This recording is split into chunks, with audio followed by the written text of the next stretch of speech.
Today I'm going to be talking about two books that have almost nothing in common. The Will of the Many by James Islington and The Age of Scorpius by Milo. I'm going to put them under the lens of the same topic and see what happens. Get your popcorn.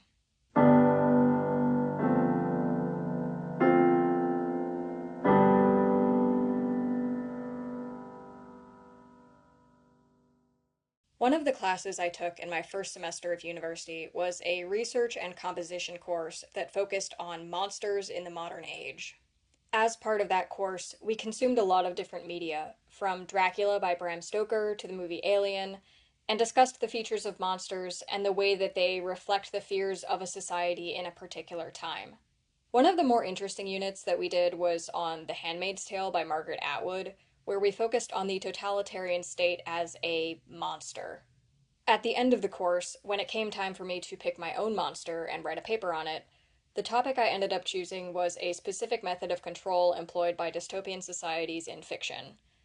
I talked about We by Yevgeny Zamyatin, Brave New World by Aldous Huxley, 1984 by George Orwell, and once again about The Handmaid's Tale by Margaret Atwood. I wasn't expecting to use that research background to talk about the Age of Scorpius, but I fear I may be about to. Back in the fall of last year, I listened to the SBU English Club's episode on the Age of Scorpius, and there was a section that really caught my attention. It was about world building and making a world feel lived in. That phrase, lived in, wasn't one that I had heard applied to fantasy worlds before, but it stuck around in the back of my mind for a while. It came back up this spring when I finally got around to reading The Will of the Many by James Islington. The longer that these two things sat around in my mind, connected in this way, the stronger I saw the connection get. Not because The Will of the Many is similar to The Age of Scorpius, but because The Will of the Many is such a good example of how to make a dystopian system feel lived in, and The Age of Scorpius is a prime example of what an unexplored dystopian system looks like. I'm going to add some timestamps in this video so that if you want to hear mostly about one or the other, you know where to skip to and won't have to sit through all the rest. But first, if you're new here, hi, I cover bookish and writer-ish topics from the perspective of a young, trying to get published sci-fi author. I have several other episodes out on The Age of Scorpius by Milo, including one on the book that I think inspired The Age of Scorpius, so if you're interested in those as well, check out the playlist on my channel. Before I go any further though, I also want to say that standard disclaimers apply. This video is not for Milo or anyone close to him, so those people should not watch this video. I am going to be critical of The Age of Scorpius in this video, so if you feel very strongly that you liked that book and can't handle hearing those opinions, you should also avoid watching this video. In the case of The Will of the Many, my critique is overwhelmingly positive, so if you liked the book, you don't need to avoid watching this video. However, I would still advise that James Islington and anyone close to him refrain from watching this just as a matter of course. Lastly, this video is all my opinion, not verified fact, and though I may cite academic sources, particularly in the description of this video, I am myself not an academic source on this topic. I'm going to begin with The Age of Scorpius, because that's the book I've been talking about in my past couple videos. If you don't know anything about this book, I'd recommend Googling it. Great summaries of the plot are available from some people that I've listed in the description. Anyways, The Age of Scorpius is genre classified as high fantasy or sword and sorcery fantasy, which I think is accurate. However, there's also a very strong critical dystopian element to the world building, which is presented but never adequately followed through on. The world that we're told exists, where the characteristics, roles, and the laws that apply to people are determined by their zodiac sign, is one which I would assume would have some pretty dark implications and would offer an excellent critique of arbitrary social determinants. One sign specifically, Scorpio, is supposedly subjected to a very strict code of conduct and subsequent limitations on their individual and political rights. The crux of this code is that Scorpios can't fall in love, express emotion, or form emotional bonds like friendships. That's an excellent foundation for a critical dystopian system.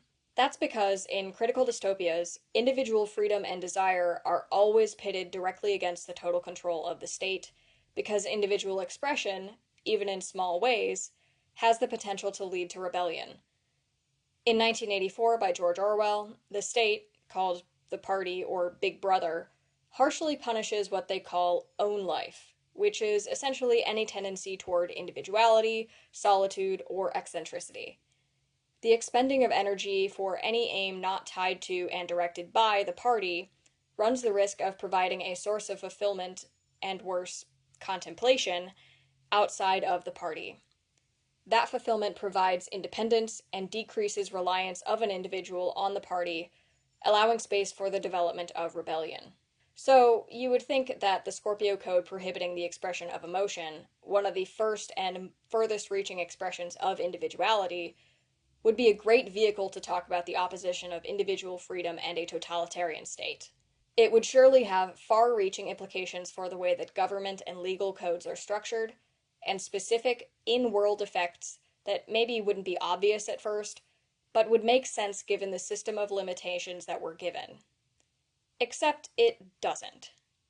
As far as I can tell, the Age of Scorpius fails to follow through on two of its critical dystopian premises.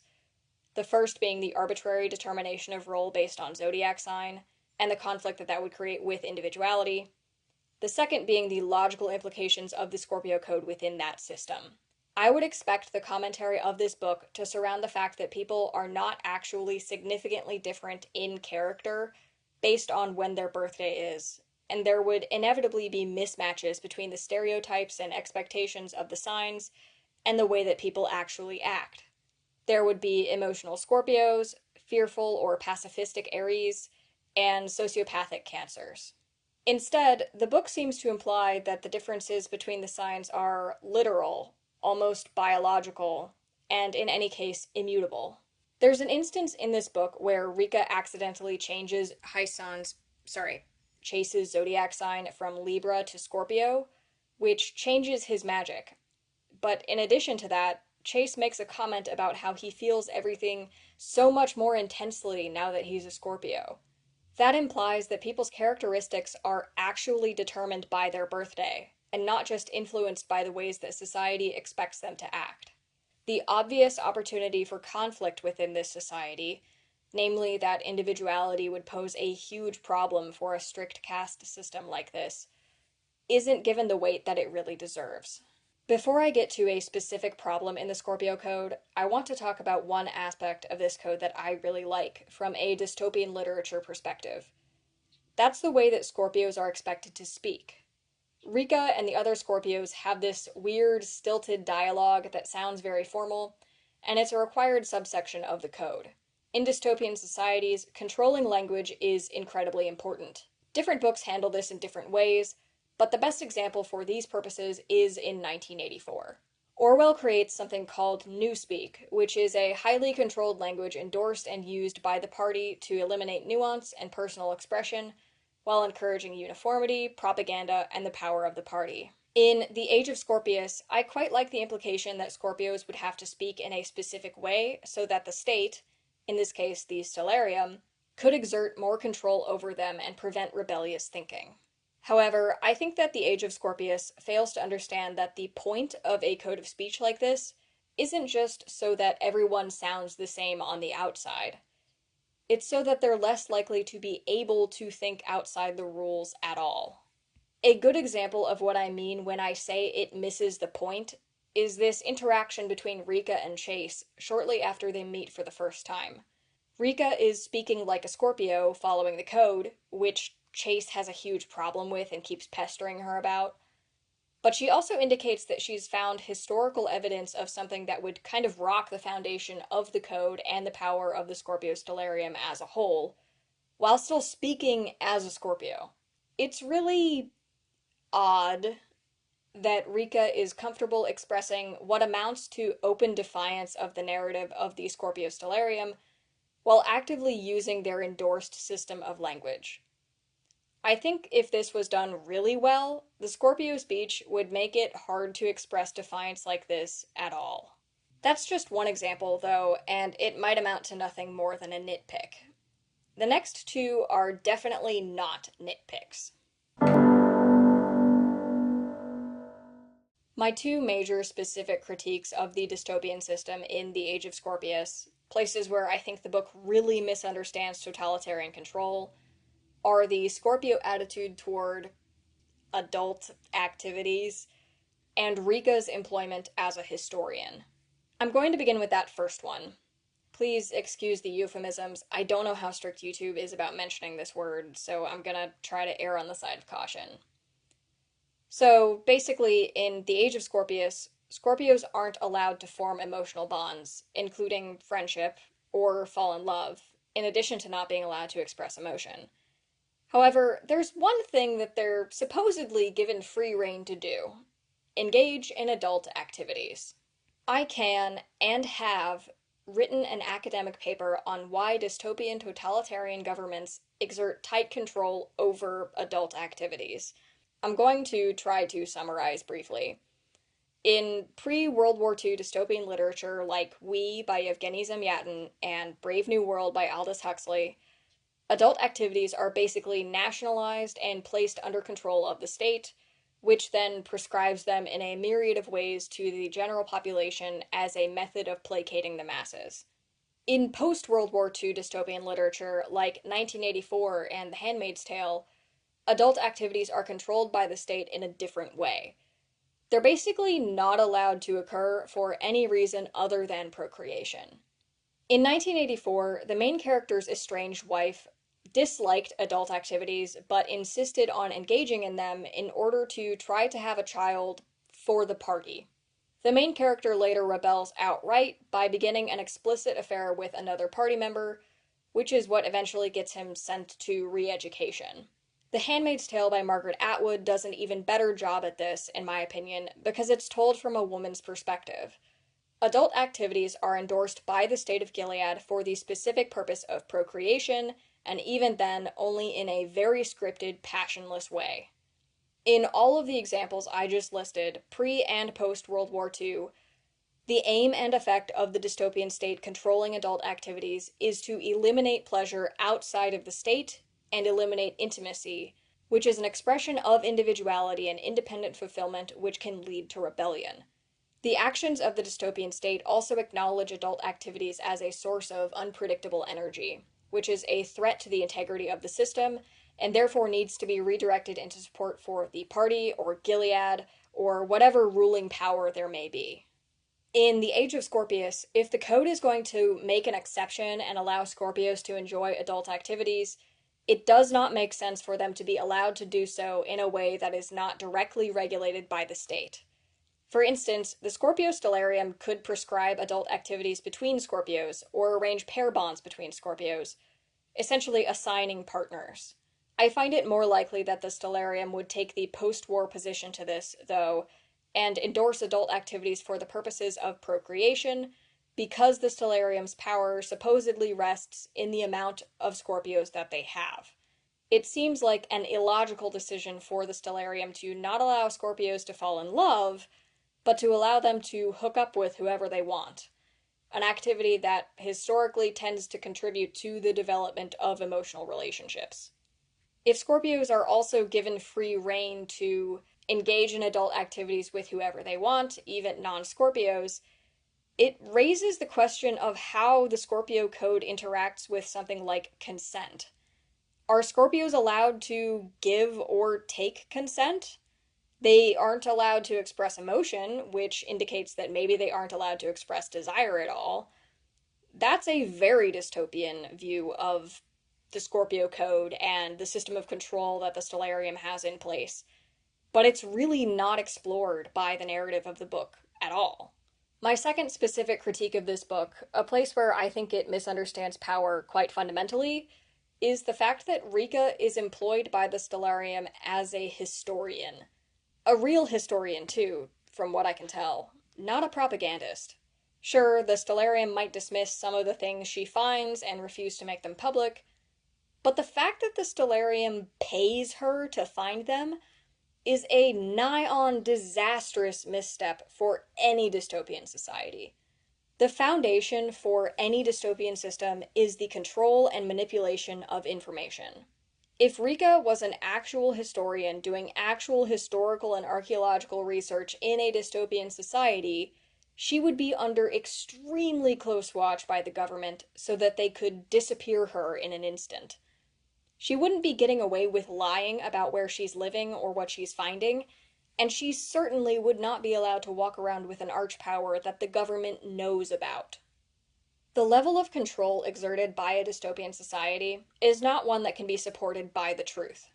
Its currency is lies, misinformation, and psychological manipulation. Any profession that trades in the truth, especially the truth of the past, poses an existential threat to its integrity. The fact that Rika has an interest in history puts her in a prime spot to topple the government. That's a good move.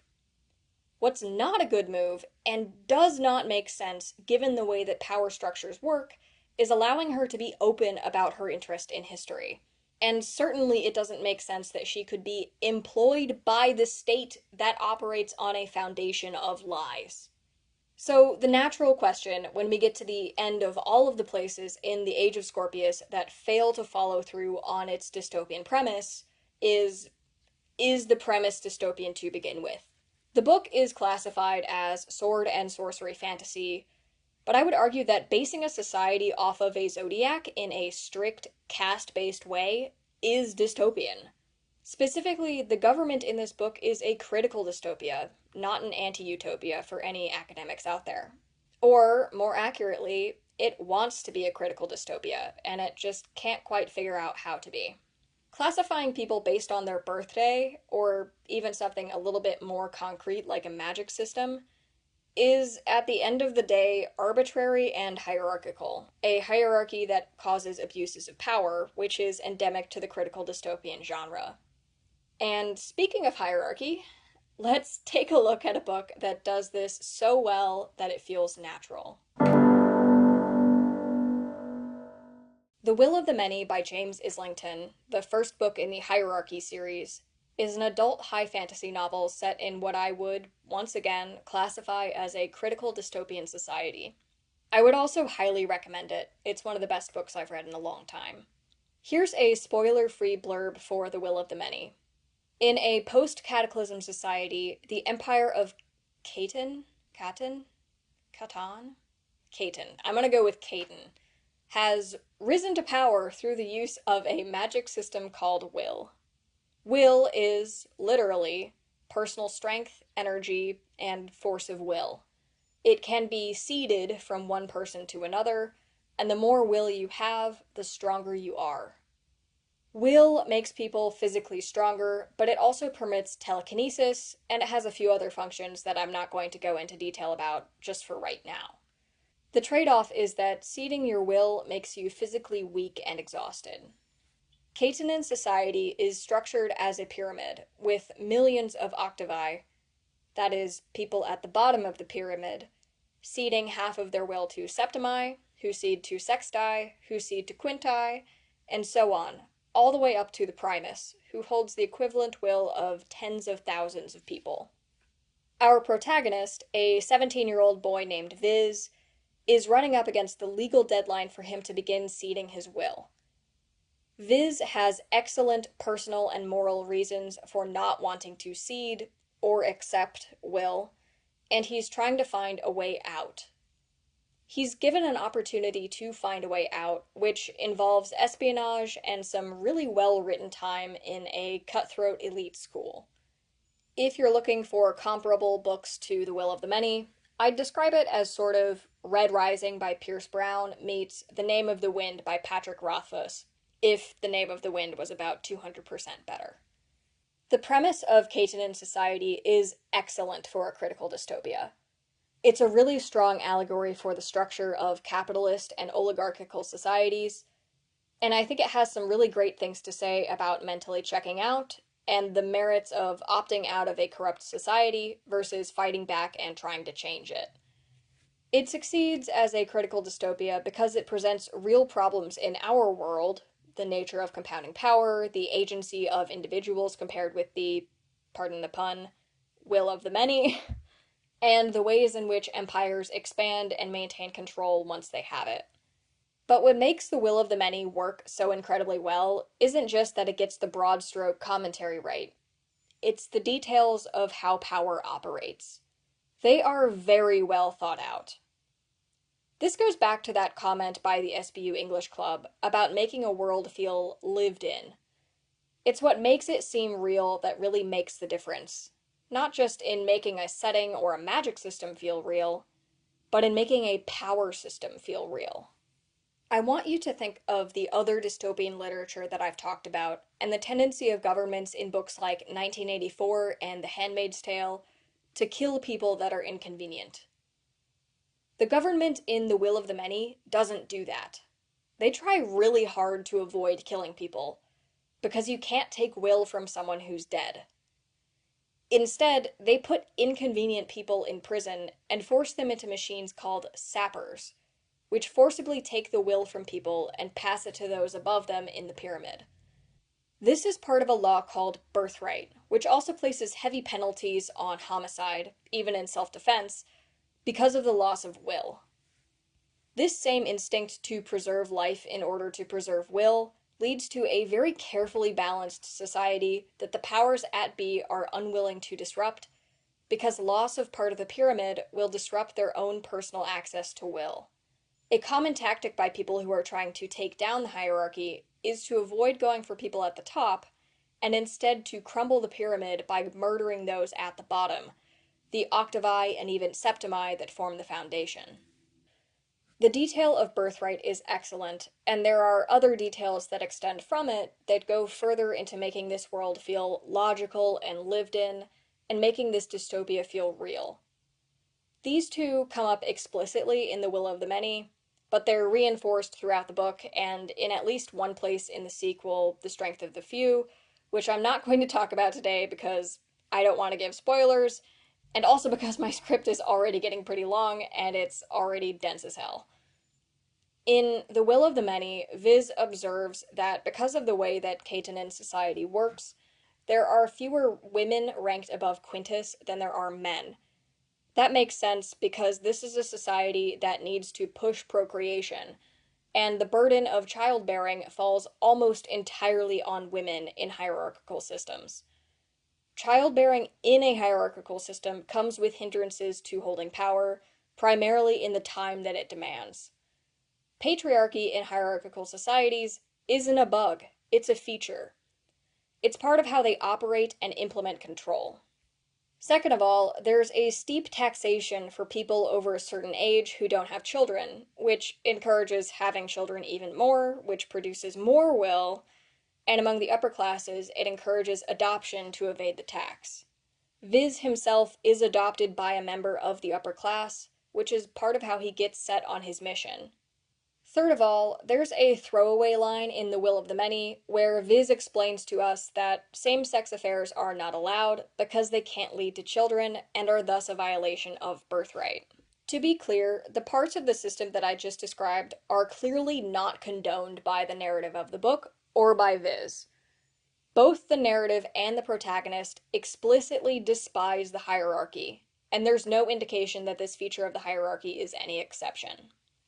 Homophobia and natalism are not always essential components to critical dystopias, but they work extremely well in this book because they make sense in relation to the way that power is structured. It works even better when you take into account the ways that the hierarchy can be read as a rebuke of capitalism and oligarchy. These systems also both function on regulated procreation, but instead of their currency being will, it's labor and capital. These systems favor things like bans on certain forms of healthcare and supposedly moral restrictions on adult activities for a reason. Choice is the enemy of control. I didn't go too far into the weeds on this topic, believe it or not. There's so much more on this subject that will probably come up in later videos. The long and short of this comparison of the Age of Scorpius and the Will of the Many is that when you're writing a system of control, it's important to understand the order of operations of oppression. Everything comes back to power and power alone. I would guess that when James Islington set about making the system of the hierarchy, His idea stemmed from the idea of how power might operate, not on the specific ways that the population is oppressed. I say system of control there instead of dystopian government because I think that a lot of the features that I discussed in this video that are commonly understood to apply to dystopian governments are also easily applied to high-demand religious groups, fictional and real. A prime example of this, obviously, is The Handmaid's Tale, where the dystopian government and the high-control religion are one and the same. In high-demand religions, everything in an individual's life must come back to the divine. Just like in a dystopian government, all energy must be directed into dedication for the state. I have a book that I'm currently trying to get published that has a pretty hopeful take on both governmental and religious systems, and they're notably less hierarchical than a lot of what currently exists in our world. They're still not perfect, though, and I make some heavy critiques of them in that book. If anyone's following, yes, this is the Percy Jackson meets Star Trek book. But in the meantime, as I'm unsuccessfully querying literary agents, I'm working on another manuscript where almost all of the features of a totalitarian dystopian government can be applied directly to the high-demand religion of the primary society. These parallels are not because all governments or religions are inherently evil. It's because they both deal with power, and, as I said, power opens the door to oppression. Part of why I wanted to make this video, and specifically why I wanted to talk about the Age of Scorpius within this topic, is that it does seem like Milo Winter has a genuine desire, or at least as genuine as Milo gets, to talk about the levers of power in his writing. I think that's laudable. I write a lot about power too, in very critical ways. The thing is, writing about power requires you to think very deeply about the way that it operates in our world and the logic in how it appears. This knowledge comes with time and experience and just growing up, but it also develops with intentional education. There's one kind of power structure that I had a very hard time learning how to write because of a specific part of my personal background, and it took me a few years, a bachelor's degree, and a lot of reading in order to be able to begin to do an adequate job. I think that writing about this kind of dystopian power structure is a gap for Milo, and while I really hope he's not watching this, if you feel like you have this gap too, I suggest doing a lot of research about the real world and within fictional worlds in order to begin to fill that gap in. To close out, I have recommended reading for writing systems of power and oppression in logical and resonant ways. Number 1. Ancillary Justice by Ann Leckie. At some point, I'm definitely going to talk about this book on its own as well. Number 2. The Handmaid's Tale by Margaret Atwood. If you're going to read a classical critical dystopia, it should be this one. Number 3. The Power by Naomi Alderman. This is an extremely intense read, and you should check the trigger list before approaching it. Check the triggers for all of these books, actually, but especially this one. Number 4. Once again, Red Rising by Pierce Brown. Number 5. Finally, The Murderbot Diaries by Martha Wells. This is one of my all-time favorite series, and there's a new book that just came out that I can't wait to read. I haven't had a chance yet, so no spoilers for Platform Decay, please. Thank you to everyone that watched until the end. Let me know your thoughts in the comments, especially if there's anything in this video that you'd like me to make a follow-up on. My next video is almost certainly going to be the requested episode on fanfiction that I hinted at in my Age of Scorpius Zodiac video. If you'd like to see more of my videos on Milo Winter, there's a playlist on my channel for easy access. If you'd like to hear me talk about the ancient art of fanfiction, stick around.